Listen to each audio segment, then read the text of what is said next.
Back to prime time debate. S Venkateswarlu గారు, good evening అండి. Good evening madam. Good evening. మీరేమంటారు? Yes డివిజన్లు పెంచారు, మహానగరం, మెగా నగరం, పెట్టుబడులు వస్తున్నాయి, డెవలప్మెంట్ జరుగుతుంది కాబట్టి ఇంకా డెవలప్మెంట్ చేయడం ముందుకు వెళ్తున్నాం అంటున్నారు. Good evening INS viewers and తోటి ప్యానల్ మెంబర్స్ కు. ఇలా కాంగ్రెస్ గవర్నమెంట్ వచ్చిన తర్వాత 24 నెలలుగా జరుగుతుంది ఏంటంటే డెవలప్మెంట్ పేరు మీద, ప్రజాపాలన పేరు మీద మొత్తం విధ్వంసం జరుగుతుంది. ఇలా అశాస్త్రీయంగా వార్డుల విభజన జరిగింది.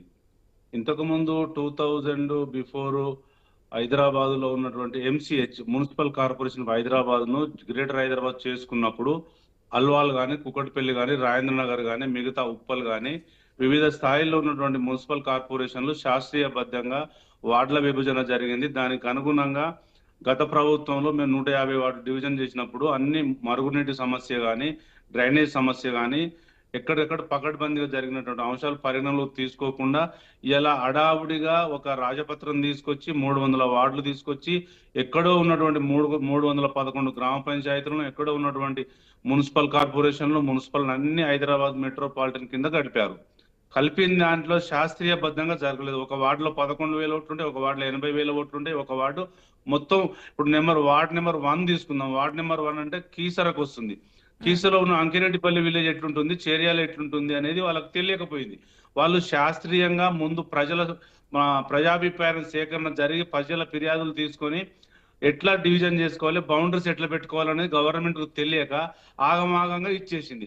నేనేమంటున్నంటే మీరు ఓట్ బ్యాంక్ కోసం చేస్తున్నారా, లేకపోతే బీజేపీ కాంగ్రెస్ కలిసి ఈ హైదరాబాద్ ను ఏమైనా యూనియన్ టెరిటరీ చేయడానికి ప్రయత్నం చేస్తున్నా అర్థం కావట్లేదు. నేను ఏమంటున్నంటే శాస్త్రీయంగా చేయాల్సినటువంటి గణాంకాలను పరిగణలోకి తీసుకోకుండా మీరు చుట్టూ ఉన్నటువంటి Hyderabad surrounding, Hyderabad outer ring road బయట కూడా చేశారు. హైదరాబాద్ రింగ్ రోడ్ బయట చేసినప్పుడు డ్రైనేజ్ వ్యవస్థను మీరు అక్కడికి ఎట్లా తీసుకెళ్తారు, సవరేజ్ బోర్డుని ఎట్లా తీసుకెళ్ళగలుగుతారు? ఇలా ఔటర్ రింగ్ రోడ్ లో ఉన్నటువంటి గ్రామాలకు మీరు హైదరాబాద్ ఎట్లా లింక్ చేయగలుగుతారు? అది మీకు ముందు చూపు లేకుండా ఉంది కదా. నేను ఏమంటున్నంటే అభివృద్ధి హైదరాబాద్ జరగాలని ఉన్నప్పుడు శాస్త్రీయబద్ధంగా వార్డుల విభజన జరగాలి.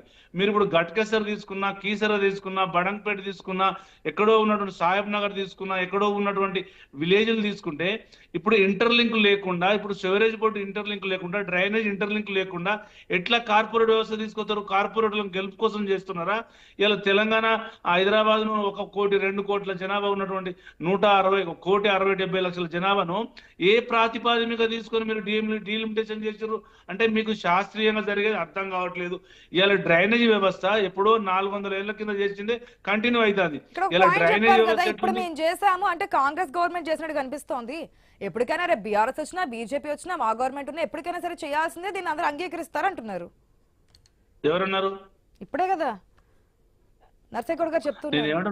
నేను ఏమంటున్నానంటే మనము ఒక నిపుణుల కమిటీ లేకుండా బాంబేలో ఎట్లా జరిగింది, న్యూఢిల్లీ ఎట్లా జరిగింది డీలిమిటేషన్, అక్కడ న్యూఢిల్లీ ఎట్లుంది, నిజాముద్దీన్ ఎట్లా కలిసింది, ఓల్డ్ బాంబే ఎట్లా కలిసింది, అవన్నీ పరిగణనలు తీసుకొని ఒక కమిటీని మనం పంపించి ఇక్కడ కార్పొరేటర్లను, ఆఫీసర్లను ఢిల్లీకి, బాంబేకి పంపించి మేము ఇట్లా డీలిమిటేషన్ లో 300 వార్డులు చేసుకుంటున్నాం, మా పాపులేషన్ బాంబే కంటే న్యూఢిల్లీ కంటే ఎక్కువైతుంది, అప్పుడు ఏమేమి ఒడిదొడుకులు వస్తున్నాయని ఏమైనా కమిటీని పంపిర్రా?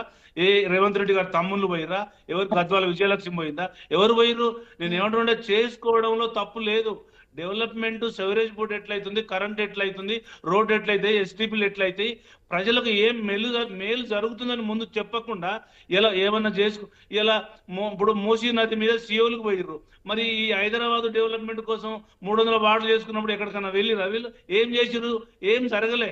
శాస్త్రీయబద్ధంగా జరగలేదు, అశాస్త్రీయంగా చేసిర్రు. విభజన అనేది సరిగా లేదు.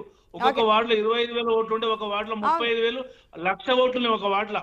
అంటే కాంగ్రెస్ కు ముందు చూపు లేదనేది తేలిపోయింది.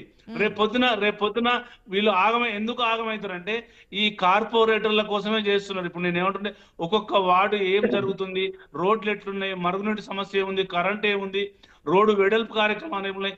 ఇలా రోడ్డు వెడల్పు చేసుకోవాల్సిన బాధ్యత కూడా ఉంది, అది మర్చిపోయి చేసిర్రు. వీళ్ళు నిపుణుల కమిటీ వేసుకొని ఒక ప్రజాప్రతినిధుల కమిటీ, ఒక ఇంటెలెక్చువల్ కమిటీ, ఒక ఆఫీసర్ల కమిటీ వేసుకొని 3 కమిటీలను ఇలా బెంగళూరు కానీ, ఢిల్లీ కానీ, బాంబే కానీ Okay. పంపించి అది వచ్చిన తర్వాత ఒక డాక్యుమెంట్ తయారు చేసి, ఒక డిపిఆర్ తయారు చేసి, ఇట్లా మేము 300 వార్డులకు వెళ్తున్నాం, ఇప్పుడు మనకు 150 ఉన్నాయి, మనం ఇట్లా ఎక్స్టెన్షన్ చేసుకొని డెవలప్మెంట్ చేసుకోవాలి, ఎక్కడైనా పెట్టిరా? ఇప్పుడు హైదరాబాద్ మున్సిపల్ కార్పొరేషన్ లో ఫిర్యాదులు స్వీకరించారు, ఆ ఫిర్యాదులు పక్కన పెట్టి మళ్ళీ ఇలా స్వంత డిసిజన్ తీసుకున్నారు. మేము ఇచ్చిన ఫిర్యాదులు పరిగణలో తీసుకోలేదు. మేము ఏమంటున్నాం అంటే ఏ ప్రాతిపాదిక మీద 300 డివిజన్లు చేర్చారు అంటే రాజకీయ దిక్కున ఉన్నదా, లేదా యూనియన్ టెరిటరీ దిక్కున ఉందా, లేదా దీనిలో ఆంధ్ర పెత్తందారుల వ్యవహారం ఉన్నదా, ఎట్లా చేస్తున్నది అర్థం కావట్లేదు. ఎందుకంటే ఇలా తెలంగాణలో హైదరాబాద్ మెట్రోపాలిటన్ కావాలి, డెవలప్ కావాలని అన్ని మెట్రో పార్టీల కూడా నాయకులు మెట్రో ఉంది, అందరూ ఇవన్నీ ఉన్నాయి, ఏ విధంగా చేస్తారనేదే కదా. అక్కడ టైం చూస్తే అదే 3 years లో ఒక కంప్లీట్ మాట మేడం, చేస్తామంటున్నారు. అదే చెప్తున్నా. నేనేమంటున్నట్టే మేడం, ఇవాళ కేంద్ర ప్రభుత్వానికి రాష్ట్ర ప్రభుత్వం Shamirpet corridor, Medchal corridor, metro extension పంపిస్తే వాళ్ళు వాపస్ పంపించారు, పెండింగ్ పెట్టిర్రు. అంటే మీరు దానికోసం అది పరిగణనలు తీసుకొని చేసిరా, పరిగణనలు తీసుకోలేదా? ఇలా షామీర్పేట మెట్రో లేదు, మేడ్చల్ మెట్రో లేదు, పెండింగ్ పెట్టింది కేంద్ర ప్రభుత్వం. ఉన్న మెట్రో కూడా నిధులు లేవు, ఎల్లంటి వాడు వెళ్ళిపోతున్నాడు. కేంద్రం ఆధీనం, రాష్ట్ర ప్రభుత్వం ఆధీనం నడవాలి. ఇప్పుడు అంతా కాంగ్రెస్ గవర్నమెంట్ వచ్చినాక అగరమ్య గోచరంగా మొత్తం బీజేపీ వర్షన్ కూడా ఆగమైపోయింది తీసుకుందాం. తెలంగాణ. ఎందుకంటే మీరు బీజేపీ కాంగ్రెస్ కలిసి చేస్తున్నారు కాబట్టి బీజేపీ యాక్సెప్ట్ చేస్తుంది.